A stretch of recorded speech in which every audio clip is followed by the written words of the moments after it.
बारिश की बूंदें खिड़की के शीशों पर टिक टिक कर रही थी। कमरे में हल्की सी रोशनी जल रही थी और एक लड़की, महक, सफ़ेद श्याल में लिपटी हुई सोफे पर बैठी चाय की कप को दोनों हाथों से थामे किसी गहरी सोच में गुम थी। बाहर का मंजर दिलकश था, लेकिन उसकी आंखों में उदासी थी, जैसे वो किसी का इंतज़ार कर रही हो जो कभी लौट कर नहीं आया।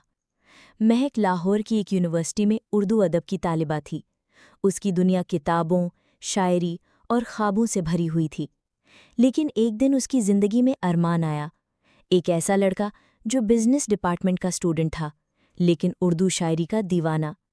अरमान पहली नज़र में ही महक से मुतासिर हो गया था। उसने महक की एक अदबी महफिल में कही गई गज़ल सुनकर उसे दिल दे दिया। रफ्ता रफ्ता उनके बीच एक खामोश मोहब्बत परवान चढ़ी।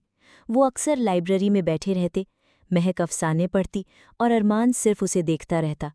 एक दिन यूनिवर्सिटी के फंक्शन में अरमान ने सबके सामने महक के लिए एक नज़्म पढ़ी। तुम लफ्ज़ हो, तुम ख्वाब हो, तुम शाम की वो साथ हो, जो दिल के किसी कोने में खामोशी से रह जाती है।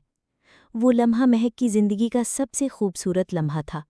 दोनों ने ज़िंदगी के ख्वाब एक साथ देखने शुरू कर दिए।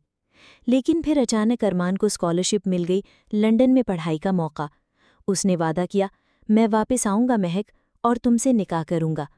महक ने नम आँखों से सिर्फ इतना कहा, बस लौट आना, मेरी ज़िंदगी का मतलब सिर्फ तुम हो। अरमान चला गया और महक का इंतज़ार शुरू हो गया। 1 साल गुजरा, फिर दूसरा, लेकिन अरमान न आया, न कोई पैगाम। महक रोज़ वही खिड़की खोलकर बैठती, बारिश की बूंदें गिनती और फिर खाली कप थामे आंखें बंद कर लेती। फिर एक दिन उसी खिड़की के बाहर एक साया नजर आया। दरवाज़ा बजा। महक ने दरवाज़ा खोला।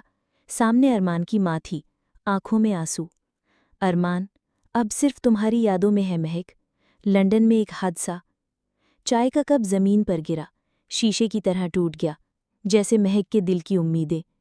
आज भी जब बारिश होती है, लोग कहते हैं इस गली के कोने में एक लड़की सफ़ेद शाल में लिपटी खिड़की के पास बैठी होती है, आंखों में एक अधूरा ख्वाब लिए।